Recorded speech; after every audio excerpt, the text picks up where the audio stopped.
دیا کہ ہر کمرے میں 2 بھائی رہیں گے۔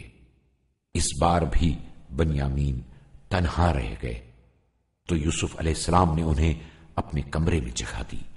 جب سب سو گئے تو یوسف علیہ السلام نے بنیامین سے کہا، کیا تم چاہتے ہو میں تمہارے بھائی کی جگہ لے لوں؟ بنیامین کہنے لگے، آپ جیسا بھائی کس کے پاس ہو سکتا ہے؟ آپ تو عزیز مصر ہیں، لیکن افسوس یعقوب علیہ السلام کے بیٹے نہیں ہیں۔ میرے بھائی کو برسوں قبل بھیڑیا کھا گیا تھا۔ یہ سن کر حضرت یوسف نے بے اختیار ہو کر بنیامین کو گلے سے لگا لیا اور اسے بتا دیا کہ میں ہی تمہارا بھائی ہوں، اور بھیڑیے کا قصہ بالکل جھوٹا ہے۔ پھر حضرت یوسف علیہ السلام نے اپنی زندگی کی پوری داستان بنیامین کو سنائی۔ بنیامین حضرت یوسف سے مل کر بہت خوش تھے، لیکن حضرت یوسف علیہ السلام نے ان سے کہا کہ اس راز کو اپنے بھائیوں سے چھپا کر رکھنا۔ جب حضرت یوسف کے بھائی غلہ لے کر مصر سے جانے لگے تو بنیامین بہت افسردہ ہو گئے۔ وہ اپنے بھائی جناب یوسف علیہ السلام کے پاس رہنا چاہتے تھے۔ یوسف علیہ السلام نے ان سے پوچھا کہ کیا تم میرے پاس رہنا چاہتے ہو؟ تو بنیامین کہنے لگے، ہاں، لیکن بھائیوں نے والد سے وعدہ کیا ہے کہ وہ مجھے صحیح و سالم ان تک پہنچائیں گے۔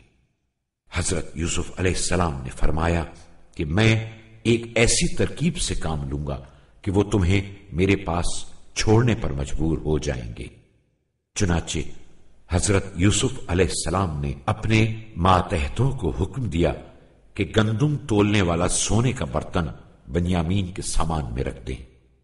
ماتحتوں نے خاموشی کے ساتھ یہ کام انجام دے دیا۔ دوسرے دن جب قافلہ مصر سے روانہ ہونے لگا تھا کہ اچانک ایک غلام نے حضرت یوسف کے حکم پر آواز لگائی، اے قافلے والو، اپنا سامان اتارو اور کھول کر دکھاؤ، تم لوگ چور ہو۔ حضرت یوسف کے بھائی یہ سن کر بہت حیران ہوئے، کیونکہ وہ چوری کرنے تو نہیں آئے تھے۔ ایک بھائی نے گمشدہ چیز کے بارے میں پوچھا تو غلام نے جواب دیا کہ عزیز مصر کا گندم ناپنے کا قیمتی پیمانہ کھو گیا ہے۔ حضرت یوسف علیہ السلام نے پوچھا کہ اگر سونے کا وہ قیمتی پیمانہ تم میں سے کسی کے سامان میں سے نکل آیا تو اس کی سزا کیا ہونی چاہیے؟ بھائیوں نے اطمینان سے کہا کہ ہمارے پاس ایسی کوئی چیز نہیں ہے، اور اگر کسی کے پاس سے نکل آئے تو آپ اسے غلام بنا کر اپنے پاس رکھ لیجیے گا۔ اس کے بعد حضرت یوسف علیہ السلام کے حکم سے سامان کی تلاشی لی گئی۔ تلاشی کے دوران وہ قیمتی پیالہ بنیامین کے سامان سے نکل آیا۔ یہ دیکھ کر بنیامین اپنے دل میں بہت خوش ہوئے، لیکن ان کے سب بھائی شرمندہ اور پریشان ہو گئے۔ حضرت یوسف علیہ السلام نے سزا کے بہانے سے بنیامین کو اپنے پاس رکھ لیا۔ یہ دیکھ کر حضرت یعقوب علیہ السلام کے بیٹے کہنے لگے، اے عزیز مصر، ہمارے والد بہت بوڑھے ہیں اور ان کو بنیامین سے بہت زیادہ محبت ہے۔ وہ تو اس غم سے مر جائیں گے، کیونکہ ہم نے اپنے والد سے وعدہ کیا تھا کہ بنیامین کا بہت خیال رکھیں گے اور اس کی حفاظت میں کوئی کوتاہی نہیں کریں گے۔ ہمیں ہر حال میں بنیامین کو واپس لے جانا ہے۔ آپ ہم میں سے کسی ایک کو اپنا غلام بنا لیں اور بنیامین کو چھوڑ دیں۔ حضرت یوسف علیہ السلام نے ان کی بات ماننے سے انکار کر دیا، اور اس طرح وہ لوگ بنیامین کو چھوڑ کر کنعان واپس چلے گئے۔ حضرت یعقوب علیہ السلام کو جب بنیامین ان لوگوں کے ساتھ نظر نہیں آئے تو وہ بہت ناراض ہوئے۔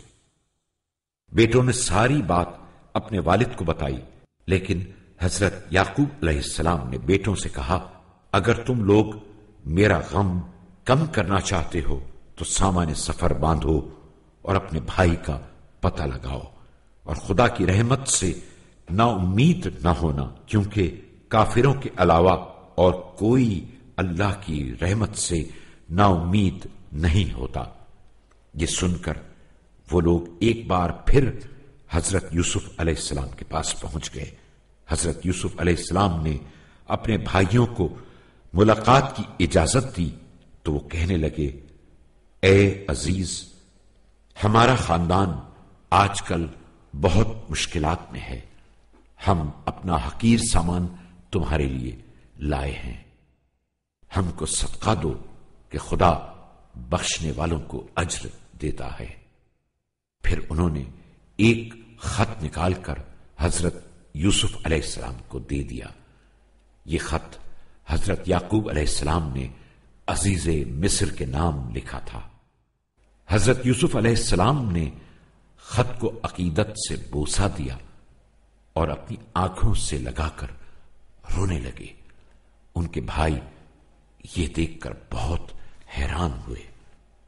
اس کے بعد حضرت یوسف علیہ السلام نے فرمایا کہ کیا تم لوگوں کو یاد ہے کہ تم نے کئی سال پہلے اپنے بے گناہ بھائی کے ساتھ کیا سلوک کیا تھا؟ وہ تمام بھائی یہ باتیں سن کر حیران رہ گئے اور آپس میں کہنے لگے کہ عزیز مصر کو یہ ساری باتیں کیسے معلوم ہوئی؟ انہوں نے غور سے عزیز مصر کو دیکھا تو اچانک ایک بھائی کے منہ سے نکلا، تم یوسف ہو نا؟ عزیز مصر نے جواب دیا کہ ہاں، میں یوسف ہوں اور یہ میرا بھائی بنیامین ہے، خدا نے ہم پر احسان کیا ہے۔ یہ سن کر تمام بھائیوں کے سر شرم سے جھک گئے۔ پھر وہ حضرت یوسف علیہ السلام سے کہنے لگے کہ خدا کی قسم، اس نے آپ کو ہم پر برتری دی ہے اور ہم غلطی پر تھے، امید ہے کہ خدا ہمیں معاف کر دے گا۔ حضرت یوسف علیہ السلام کو اپنی والد کی بہت فکر تھی، کیونکہ انہیں بھائیوں نے بتایا تھا کہ آپ کی جدائی میں رو رو کر حضرت یعقوب علیہ السلام نابینا ہو چکے ہیں۔ اس لیے حضرت یوسف علیہ السلام نے اپنے بھائیوں کو فوراً کنعان جانے کا حکم دیا اور فرمایا کہ میری یہ قمیض لے جاؤ اور بابا کی آنکھوں پر ڈال دینا، اس سے ان کی آنکھیں ٹھیک ہو جائیں گی، پھر تم سب لوگ میرے پاس آ جانا۔ بھائی خوشی خوشی کنعان کی طرف روانہ ہوئے۔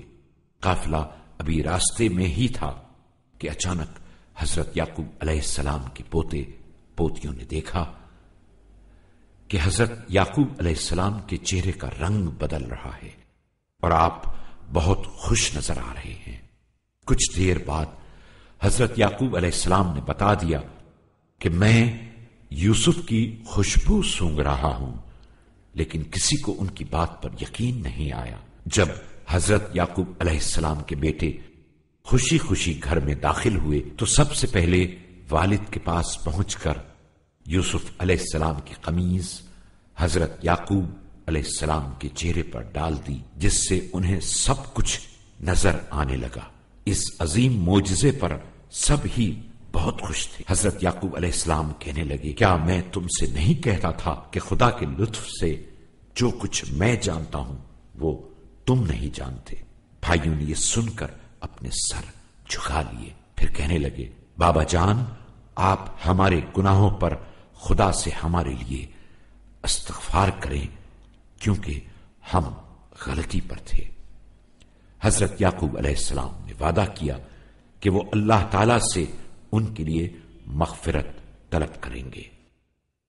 اس کے بعد سب لوگ سفر کی تیاریاں کرنے لگے اور کچھ دنوں بعد حضرت یعقوب علیہ السلام کا خاندان مصر کی طرف روانہ ہو گیا۔